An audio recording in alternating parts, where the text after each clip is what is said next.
Right now, the fight for control of Rhode Island's largest school district takes center stage. The parents and students in Providence overwhelmingly say they want the schools back in local control. How federal cuts to education are affecting local schools. There's a lot of uncertainty, which is very frustrating. All these cuts, that means that we have less in the classroom. Graduation confusion in Massachusetts as a longtime requirement is no more. We did not have a perfect system, but throwing that system out and then working to create a new one could take quite some time. And how to protect students from growing cyber dangers. To have that compromised in any way creates a lot of liability for us, could potentially shut us down. Thank you for turning to 10. From NBC 10 News, this is a Crisis in the Classroom Town Hall. Final Exam 2025.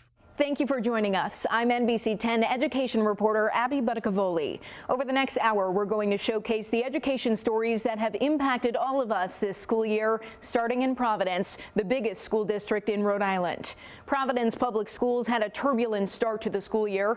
The district faced a major cybersecurity breach. The city also had to pay out millions to the state-controlled district. Teachers are expected to begin the new year with a new contract, and the topic of control, local or state, took center stage. I sat down with Mayor Smiley to hear his thoughts. Mayor Smiley, how are you today? I'm doing great. Wonderful. Now, the big story locally this year has been regaining local control of the Providence Public School District. Where are we in your timeline? The hope was to regain control by the summer. So the state has run the Providence Public Schools for 6 years now, and the Commissioner of Education has a vote from the Board of Education to keep the schools no later than 2027. We've been in discussions and negotiations between the Commissioner, the Governor, the General Assembly to try to take our schools back sooner. I continue to push for this summer, the summer of 25, and obviously the Commissioner is open to accelerating the timeline. When she took that vote, it was up to 2027, no later than 2027, and so we continue to work at it. Everyone accepts and agrees that the schools are coming back. It's just a question of when, and we want to make sure that we're ready. There have been some naysayers, some people that say the city may not be ready. The Education Commissioner herself has been cautious. What do you say to those folks that maybe don't think the city's ready to take schools back? We ran the schools for decades, and yes, it's a big change, but I also don't want to over dramatize the impact of taking the schools back. We've done this for a long time. It's only been 6 years that the state's been running our schools. For all the decades that preceded it, they were run at the local level, and every other district other than Central Falls is run at the local level. So communities know how to do this. Providence knows how to do this. I'm confident that we are ready.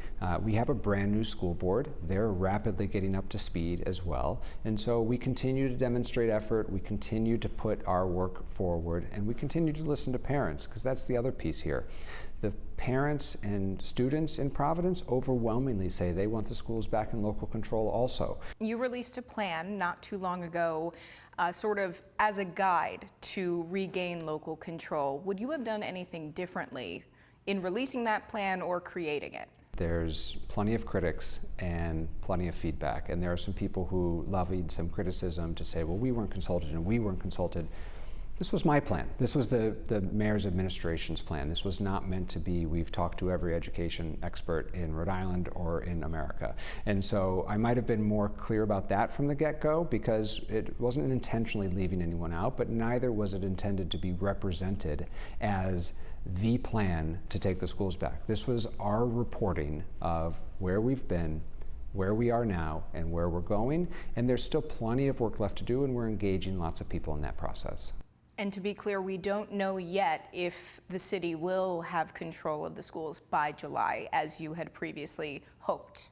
No, we don't know yet, but we remain in regular conversation. The Department of Education, the Providence Public School District, the city council, the school board, all 5 of those parties, we meet and work regularly together, and we work well together. I know there's been some public scuffles over the last year, but on a day-to-day basis, our teams, our staffs are all working really hard together. Again, it gets back to this, we know the turnover is going to end. a little bit up for grabs for exactly when, but it's sometime in the next 2.5 years. It's not that big of a window that we're talking about here, so we all agree that we need to be working diligently to work out some remaining transition questions, but the time is coming. It's coming soon. There was a financial settlement that was reached between the state and the city regarding Providence Public Schools and how they are funded. Talk about your feelings throughout that process and where we are today with that. Along the way, I never disputed that the schools needed and deserved more money. The question was, could we afford the major increase in funding in 1 year that was being demanded? Unfortunate for me and for our taxpayers, the judge and the Department of Education, they won and decided that the money needed to be paid in 1 year. And so that's why we're having to raise taxes this year in Providence. I'm happy that it's going to the schools. I do want what's best for our families, but what I think should have been done was more modest increases in school funding year over year instead of this giant one-time payment that has resulted in a bit of a budget challenge for us here in Providence. What do you say to families, students, educators even, about your promise for the future of Providence Public Schools? There's a story being told about the Providence Public Schools that is not always positive. The reality is that students in Providence can get an excellent education, and many of our students go on to do incredible things. We've just wrapped up graduation season. Some of our top performing students are going to incredible universities, and we should be so proud of that. The challenge is that in many cases, each of those students needed to have either a parent or a caregiver or another adult to be their advocate throughout the education process. And there's a lot of families and a lot of students who don't have that advocate, whose parents aren't able to be that advocate, or who don't have parents that are in this country at this time or are able to be at home to be that advocate. We can have a system where no kids fall through the crack, where you don't have to be a full-time advocate for your child, where you get placed in the right place and that it's easier to make sure that the student gets the services that they need. And I believe we can do that. We're on the right path. There are signs of good progress, and there are definitely signs of exceptional achievement by some of our students. But we've got more work to do. I don't accept the status quo, and we'll keep pushing, and I know that parents want what's best for their kids too, and they should have confidence that that is possible in the Providence Public Schools. Mayor Smiley, thanks so much for sitting down with me. Thank you. Shortly after I sat down with the Rhode Island Department of Education Commissioner Angelica Infante-Green, I asked her about PPSD from Juanita Sanchez Educational Complex in Upper South Providence. Commissioner Infante-Green, how are you today? I'm good. Happy to be here. The first question, a big story of the year, returning Providence public schools to local control. The state has had control of the district for 6 years, and now there is a push from the city to regain control a little bit earlier. Is that going to happen? The city's not ready. There's a lot of progress that has been made that we need to maintain. And we have to learn from what we've done in the past. Hope was taken over by the state at one point, made significant progress, was given back and declined. And what we want is that all the progress that has been made can be sustained. What are your biggest concerns in returning the district to local control too soon? Well, is that the promises that we made to the students and the families, that we actually do not keep our commitment. Let me tell you, nobody thought was possible. Graduation rate has gone up to a 10-year high, 79.4. We have not seen that. Last year, the only district that went up in ELA math, RICAS, SAT was Providence. We've moved really quickly, and we need to sustain that. The quality of education. Today we're sitting in JSAC. If you recall, it was very controversial what we had to do here. But when we walk into this building, you understand that academics reign. And you say the city's not ready. Why do you believe it's not ready? What they put together was a report and not a plan. We have been meeting together. One of the things that the council made pretty clear was that they're working together. You can't just move forward without working with all the parties. The school board has metrics they need to meet. The city has metrics they need to meet. The district has metrics that they need to meet. That is part of the work. That has been happening, and they went off on their own and created this report. That is not collaborative, and not only that, some of the things that they put in there are not the city's responsibility. So that even concerned us, because if you are now trying to take over control of things that really do not fall under their purview, there's a lack of understanding of how to move forward. I think that they have a commitment. But you know, we have had struggles with finances. We've had struggles. We have not always been on the same page. And I will say that we're here for kids, students, and teachers. That's our role here. There is sort of a sentiment that state control is not what the people of Providence want, that they want the district returned to local control. Why do you think that is? I don't know, to be honest with you. I will tell you that we don't want to keep the district longer than we have to. I made that pretty clear that we would have 3 more years. That's it. If I were them, I'd be shoring up the things that need to happen so that there could be a successful return. When do you see the transition of power actually happening? Well, it all depends on how all the parties work together, that there is actually a plan, not a report. A plan is very different, and you know, that's where we are. Our goal is to get everybody there. And Commissioner, I have several more questions for you about the Federal Department of Education as well as initiatives here in the state of Rhode Island, and we'll have more of that coming up right after the break.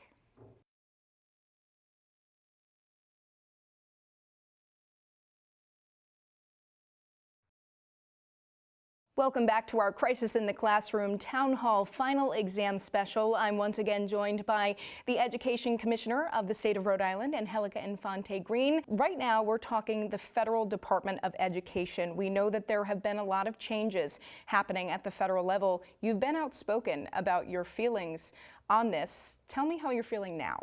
Well, you know, there's a lot of uncertainty, which is very frustrating because we are ending the school year and educators like to plan. But, you know, all these cuts, that means that we have less in the classroom. In terms of finances from the federal government, how much is Rhode Island not getting now?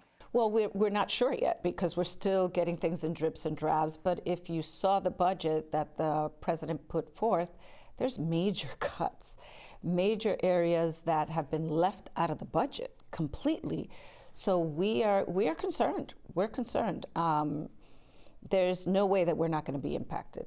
And I will be, you know, a staunch supporter of my state. That's my job. And we have to make a case for what our state needs. And because we're the smallest state, I have to make sure that we are always front and center. And our progress, it's unbelievable. The progress that we have made on attendance, the progress that we have made just in every area, math, literacy, it's really important that it takes money to support. Money doesn't change everything, but we do know that we need to invest in our schools. And shifting to those initiatives, we know math matters and attendance matters here in the state of Rhode Island. Talk about what you're most proud of with both of those initiatives.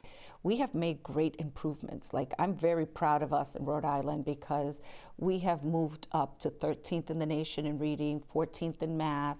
I mean, we are really moving forward. I'm really worried about those increases being impacted by these cuts. And, you know, I just think that it is about really focusing in on what our kids need. In terms of attendance, NBC 10 has been on top of this. The attendance policy is changing next year. What is your message to parents? I will say to parents, your kids can't learn if they're not in school. I want you to think about what missing one day means. It means that they're missing math, reading, science, social studies. Those things are important. And we're worried about mental health. The socialization that happens in school also matters. So every day that your child misses, they run the risk of falling behind. And we can't allow that. We're doing this because we care about your kids. So next year, if your child is not on grade level in literacy or math and is chronically absent, they are going to get promotion and doubt letters. That is, we cannot promote kids that are not ready. We're doing them a disservice. We're finding kids in the upper grades not being able to do elementary school work. We cannot do that. Reflecting on the entire school year, what do you think needs improvement in the state of Rhode Island? You know, we're a state on the move. And I always say to the governor, you know, we worry a lot about Massachusetts. My goal is to surpass Massachusetts. So we're on our way. Commissioner Infante-Green, thank you so much for sitting down with me today. Thank you. Coming up on our Crisis in the Classroom Town Hall final exam, districts in a deficit. What some are doing to curb the impact.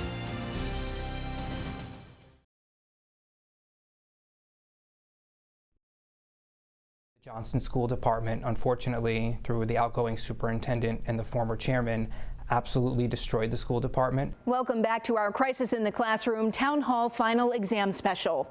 This school year, we've seen several districts in a deficit. Johnston's mayor tells me he's bailing out the school district with some conditions, while other districts like Coventry and East Greenwich are asking their town leaders for help. Mayor Joe Policina Jr. is spending $5.4 million in rainy day funds to Johnston schools to make payroll for fiscal year 2026. The mayor says this money would likely avoid cutting 11 teaching jobs. There are some strings attached, though, such as increasing career and technical programs so kids don't need to go out of district and submitting reports to the town.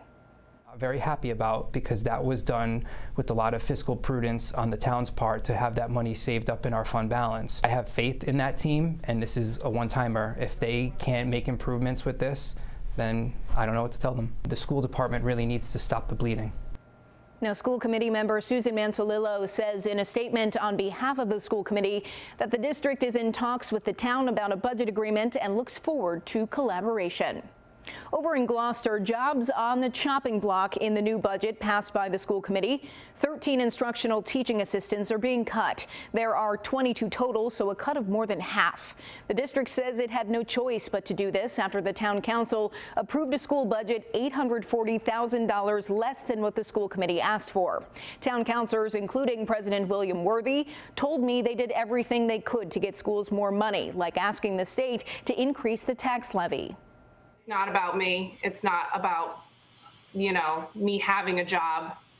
It's about the kids. And I'm worried for the staff that will be left because it will be bare bones. We give up, we give up, we give up. And when you give these things up, it is almost impossible to get them back. Superintendent Renee Palazzo says she's taking a pay cut. And at Warwick schools, the district was facing a $9 million deficit. Warwick Mayor Frank Piccosi's plan was approved by the state to create a budget commission for the district. To address the deficit, we've learned at least 15 layoffs are expected across the district. This all happening as the district begins construction on the new Pilgrim and Tollgate high schools. I took a tour of the current schools in February. Stephen Gothberg is the Director of Construction and Capital Projects for Warwick Schools. Here in the hallways, we have cabinet heaters up in the ceiling. He showed us the current condition of the two high schools. At Pilgrim, And part of the issue we have here is these are original to the building, and also the piping above the ceiling is original to the building, and it's past its useful life, which is why we've had floods in these buildings. a common theme, 60-year-old infrastructure, and Gothberg says it's not safe or sustainable. When I brought the engineers in, when we looked at this originally, they were flabbergasted at how this even works still. Gothberg not only works here, he went to school here. I graduated from Pilgrim in 1971, and it has not changed much since I've been here. Why not just renovate what's already here? The first plan was to renovate, and when we brought that plan to Rhode Island Department of Education, they said they would not support it. So voters voted in 2022 approving a $350 million bond to build two new high schools. But as we all know, the cost of everything has jumped.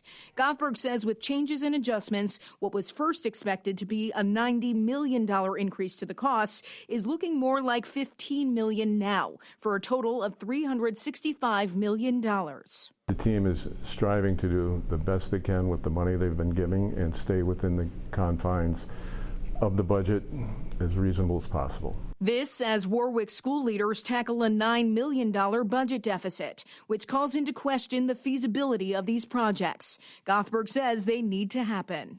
New buildings, that's what young parents want. That's what they want their children to go to, our new facilities. Now, groundbreaking ceremonies took place in June for the two new high schools in Warwick. The budget for the pair is now said to be about $350 million. The district's now near $7 million deficit does not impact those plans. The hope is to have students begin classes in these new high schools by fall of 2027.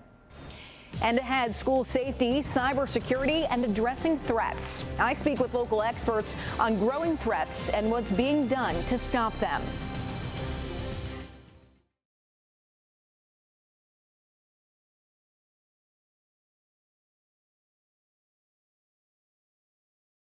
Thank you for turning to 10. From NBC 10 News, this is a Crisis in the Classroom Town Hall.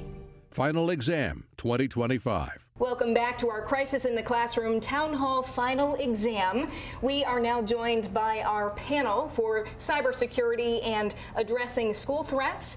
And now to introduce our panel, we have Westerly Superintendent Mark Garceau. We have Mike Soika from the Westerly School District as well. He handles a lot of the cybersecurity things. We have Doug Tondreau from Johnson & Wales University. And to my left, we have Lieutenant John LeDuc from Tiverton Police. We also have Officer Jackie Smeldone from Tiverton Police. Thank you all so much for joining us today. Thank you for having us. Thank you for having us. So we're going to start with cybersecurity incidents. We know that Westerly Schools specifically dealt with a data breach with a specific software that you guys use, the Power School system. Do you want to talk a little bit about what happened during that time? We got an email from Power School suggesting that something happened, but that email didn't really tell us much other than to contact them. So Power School has like a national user support group, which is what makes it so powerful, is that all these people from across the country are now going through all the logs and trying to identify it. So within a very short period of time from that email, we're able to identify that we were affected, so we could contact our local police, state police, and our cybersecurity insurance vendor. Yeah, and you guys did realize through your investigations that no sensitive data was taken, correct? Correct. Correct. So in some districts, sensitive data is loaded into these systems. It's not the case in Westerly, so we were fortunate there. But Power School houses a lot of our information that helps run the district, our student schedules, our teacher schedules, all of our evaluations. So there's a great deal of data that's used to run the district on a day-to-day basis. And to have that compromised in any way creates a lot of liability for us, could potentially shut us down and really impede our efforts to move forward. So it was a big deal, but Mike was right on top of it and navigated that very, very well. And we know Westerly is not the only district locally that uses Power Schools, but you guys were able to be proactive about it when you found out from Power Schools that something was happening. Right. And you also were very proactive about telling your community, your school community, about it. And there's a lot of things you can do to protect yourself. What do you recommend other families do? I would always recommend multi-factor authentication on your banking, your personal, your socials. In addition, everyone has the ability to lock their credit for free. So anyone is capable of doing it. It is best to do it now because breaches will continue to happen. Yeah, and we know schools are targets. Unfortunately, infrastructure is not quite there. And Doug, do you want to touch on that briefly with, why schools are targeted more so than maybe other businesses? I would say a lot of the reasons you're seeing it happen, right? Power School was formerly known as Schoology, actually. So Schoology got it bought out by Power School, and Power School has over 50 million users. And the reason that I would say it's easy to target a lot of the schools is because often they don't, apply the proper security methods that they need to, right? They'll do MFA, but there's MFA attacks that can essentially happen. There's session hijacking that could happen. So I think a lot of what needs to happen is when schools invest in that infrastructure, they need to add additional layers of security to ensure, which I think Westerly did, to make sure that even though the data may get compromised, but it's encrypted and secure, so you don't have to worry about the potential aspect of students' personal information getting out there, social security, address, so on and so forth. So I always recommend adding additional layers of security when you're making an investment in a learning management system such as Power School to make sure that that doesn't happen. And to, I would say, work with the state officials and to have them use some of the taxpayer dollars to actually help be proactive in some of those decisions that are being made. So that would be my recommendation. Yeah, and it is an investment, like you said, and sometimes that is the barrier for school districts because it is a cost. Correct. And you said MFA, that is multi-factor authentication, correct? Correct. So multi-factor authentication, I would also say to use some kind of FIPS validated module encryption at the web browser side of things, because even if you have MFA, I could still capture those cookies and do an MFA replay attack, which essentially allows me to still relog into the environment. So, but MFA is definitely something that I recommend, and to back up the data and encrypt it. If you encrypt the data, then even if it gets compromised, to his point, it always will. It's going to happen, but at least you know it's encrypted and there's nothing they can do with it. And we know there are cyber criminals across the globe who are targeting a lot of these school districts. And, you know, can you give us an idea of how often this happens? We know that they get blocked sometimes, but there are instances where they can get in. Yeah, so I actually have a database that we've built at Johnson & Wales where we monitor a lot of what's happening. It's essentially a business now, right? So a lot of companies actually have infrastructure where that's what they do. They have bots that exist on the cloud, and really the goal of the bots is to kind of crawl through different web servers and see what vulnerabilities exist, common usernames, common passwords. And once those vulnerabilities are discovered, what these bots will essentially do is the criminals will essentially sell it, right? They'll sell that information, and that's when you get hit with ransom, when they start releasing some of the data. I would say I see them daily. And it's just a matter of, you know, being proactive and knowing what new attacks or what zero-day attacks are coming up, so we can be mindful of it, because it's going to continue to happen. Yeah, and I know we have cybersecurity issues that are definitely on top of mind. We also have school threats that can sometimes be a physical threat or maybe social media threats, which obviously sort of bridges that gap as well into the cybersecurity world. For you guys in Tiverton, I'm sure you deal with things that have to do with, you know, school threats almost on a daily basis sometimes. Yes, a lot with the students. You know, we get a lot of calls, bullying type calls, cyberbullying.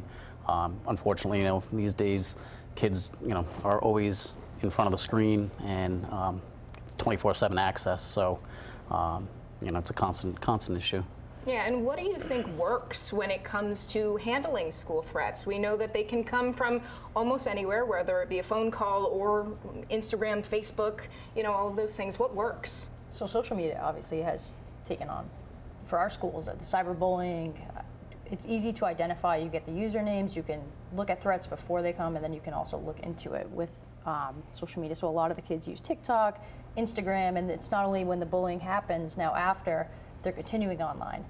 So dealing with that, it can be complicated, but it's easier for us to kind of identify who we're dealing with, where it's coming from. Talk about the importance of sharing information with families. We know sometimes these are very sensitive topics and we can't give too much to not put somebody else at risk, but you know, being proactive about telling the community is pretty important, right?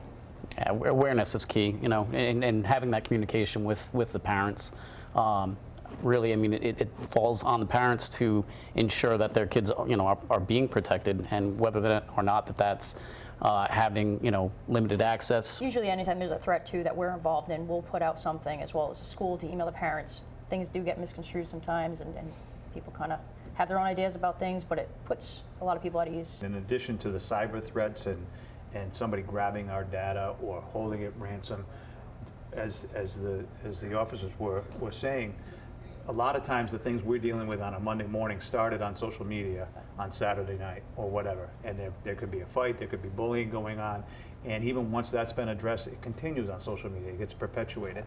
So having strong relationships, open communication between the school districts and our friends in law enforcement, and we're very fortunate in Westerly to have that, I'm sure they are in Tiverton as well, is absolutely key. We can always pick up the phone, reach out, share what we know, problem solve. So it's really a collaboration that's critical. Yeah, and I know we've seen you know, scenarios where sometimes the threats come from students in the building, and you guys have been very outspoken about making sure that community relationship is there with your students that you work with every day. Talk about why that's so important. Building that relationship with the students, and I think having them trust you and to come forward with you. We do have an anonymous online like school option that they can go through, but a lot of it is word of the mouth. Like, I saw this, can you identify or like address this? And it does help. like you had said, a lot of the fights are stirred from social media, and it's all a lot of talking online, and then it gets brought into the schools, and kind of having other students identify that and bringing it to me first can prevent that, which is huge. And, to give Jackie credit, I mean, she's got an open door policy, with the students. So, just watching her interact with the students and the great relationships that she's, created with these students really, I think, helps, foster that comfort, where students can come in and have those conversations with her. So she kind of gets a little bit of a heads up on, when things are happening within the school. Thank you all so much for joining us today for our Crisis in the Classroom Town Hall Special. Thank you for having us. Thank you. Thank you. Coming up, the education landscape in the Commonwealth. Massachusetts education experts weigh in on the biggest stories impacting their schools.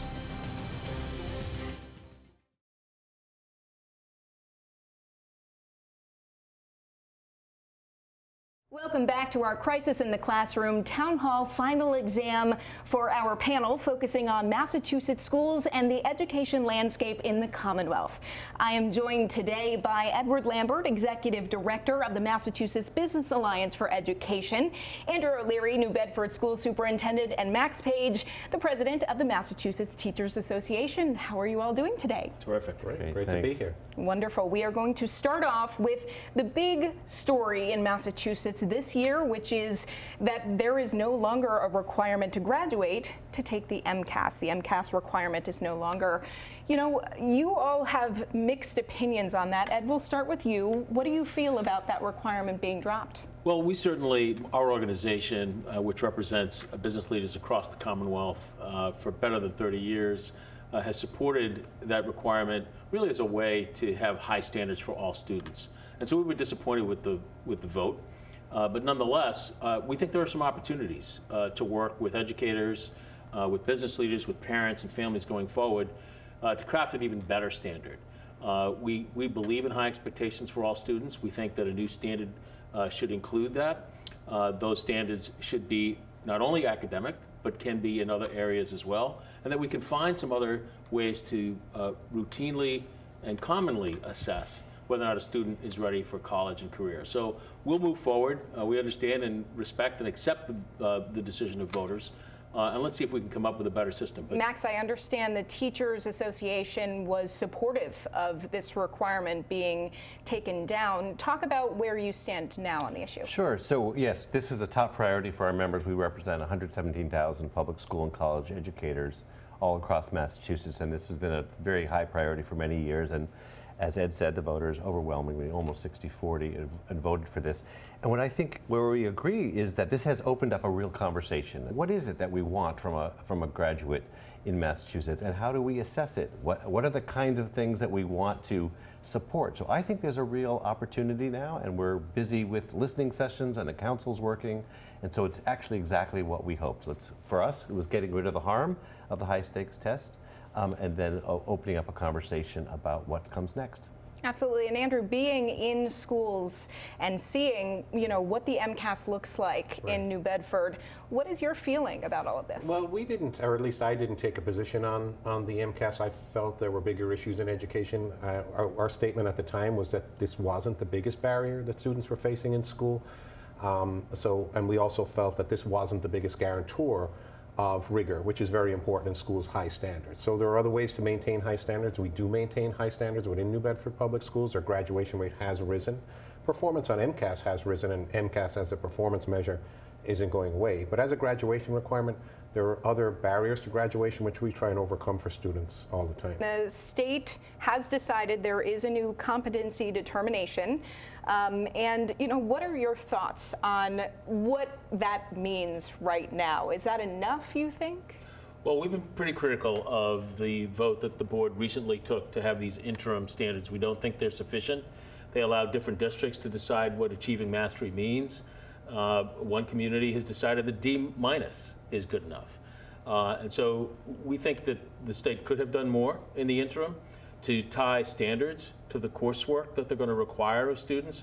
I think this is the problem, and this is where there was some disagreement with proponents of the question. We believe that the system can always be improved. We did not have a perfect system. But throwing that system out and then working to create a new one could take quite some time. We're very concerned about what's going to happen in the interim. We don't think the state has done enough to preserve and protect high standards for all students currently, and that's why we hope there's some urgency to those points that we can agree on, that there are ways in which we can improve the system, measure through a common assessment, student academic performance, make sure that all students are prepared, but look at some other new ways in which we can evaluate students' readiness for postgraduate success. Max, I know that decision also used limited MCAS use, and the Teachers Association wasn't so excited that the MCAS would still be considered in that way. Talk about what you think about the CD requirement. Yeah, I mean, I think there was a lot of problems with this initial effort, and including the fact that they want to still use the MCAS for a limited number of situations.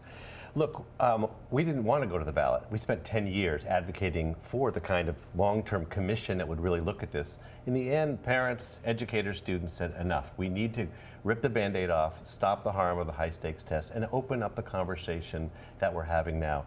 And one of the things that I think gives us a lot of confidence is that we actually have very rigorous standards that apply to every single district in every academic field. And so there's actually, and we also have the finest educators in the nation. So I'm not worried, as some have said, like that there's sort of a, falling off a cliff. Quite the opposite. I think it's actually freed up our educators and our students. And now we dig into what is it exactly we need to support to have a well-rounded, rigorous high school education. We're going to shut it down and shut it down as quickly as possible. It's doing us no good. To me, this is really distressing. I think it's a dumb idea. It seems to me we should be doing everything we can to make America more competitive, continue to invest in education, and I can tell you as governor, I'm going to continue to support and invest in education in our state. Shifting gears now to the Federal Department of Education. We know there are a lot of changes happening federally, and that will likely impact local districts. Where do you all stand on what we're seeing, across the country? Personally, I don't think there's a plan from the current U.S. Department of Education. It's much of a mess. And without speaking to whether or not we should have the bureaucracy, there are a lot of functions that Federal Department of Education provides that teachers, business leaders, parents, and others are concerned are going to go away. Of course, you can always find efficiencies in bureaucracies, but the idea that we're just going to blow it up, or even worse, that we're going to attack educational institutions is very disconcerting, particularly for business leaders. When you look at the state of Massachusetts, how dependent are we on the research dollars that go into some of these institutions? The international students who come here and stay and really make our economy vibrant. And so I believe the other panelists here would agree, but it's an absolute disaster in terms of what we've seen thus far with regard to the federal lack of commitment and, quite honestly, performative disruption is, I guess, a word I will use with regard to education in this country. Yeah, and we've seen it firsthand in New Bedford schools. Some of our COVID relief dollars, emergency ESSER dollars, which had been granted an extension previously. This happened to other districts and to other projects in the state of Massachusetts as well. There had been what was called a clawback. That had been blocked by the courts. It called the action arbitrary and capricious. And I think that's a good term for what's been happening since January with the U.S. Department of Education, these arbitrary and capricious actions. And when you consider that the U.S. Department of Education has been a partner since the 80s with districts, especially districts like New Bedford, around serving Title I schools, around serving programs for students with disabilities, the U.S.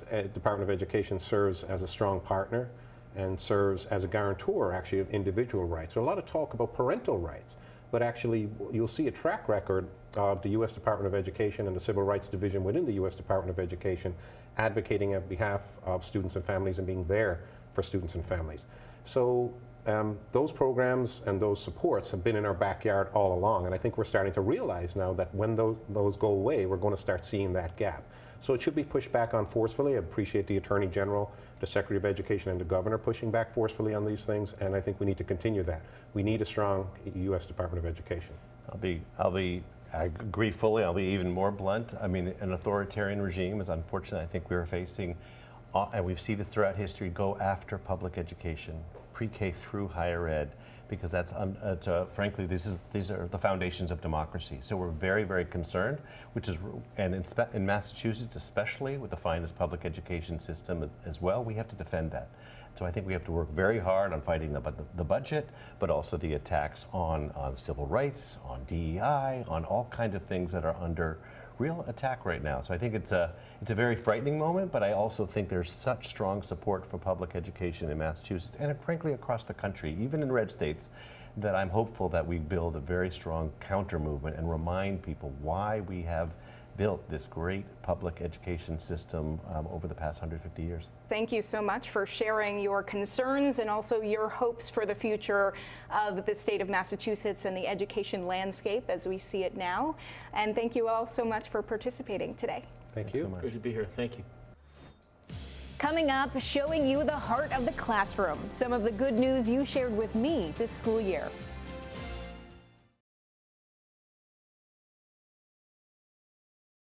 Welcome back. To close out this special, we want to highlight stories that show the hard work and creativity of our students. In January, I followed local elementary school students participating in the National Read Bowl competition.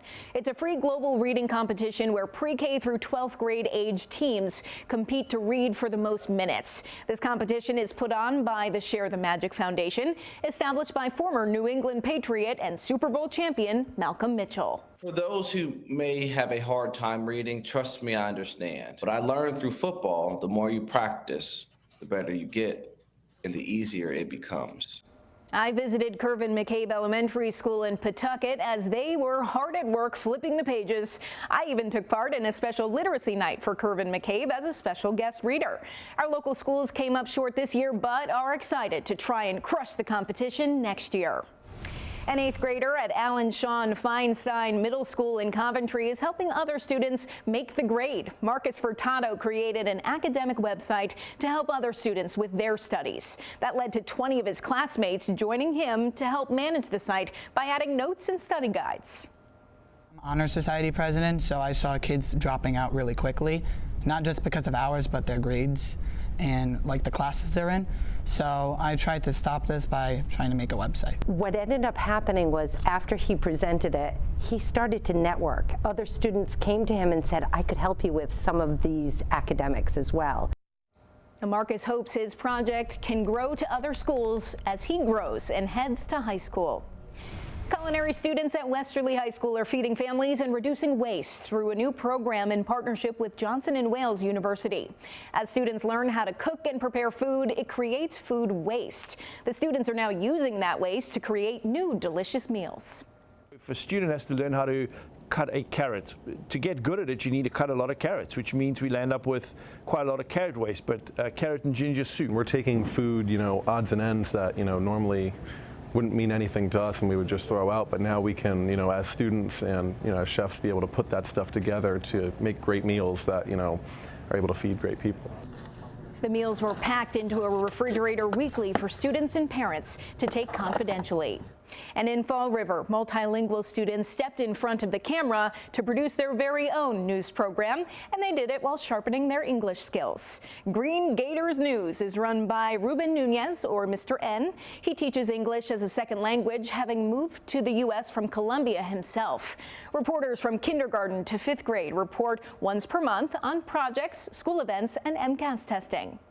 I wasn't here, or the other reporters.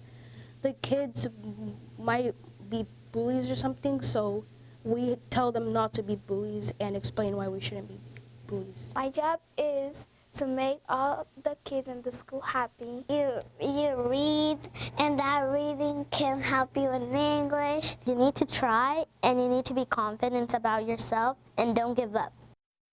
A great message. People online were impressed too. The first news clip went viral, getting more than 15,000 views shortly after it was posted.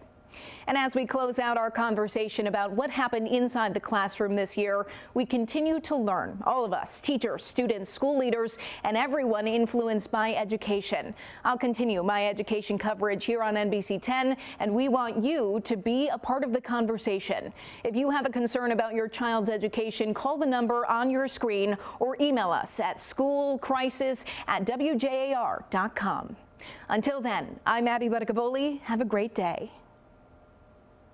News.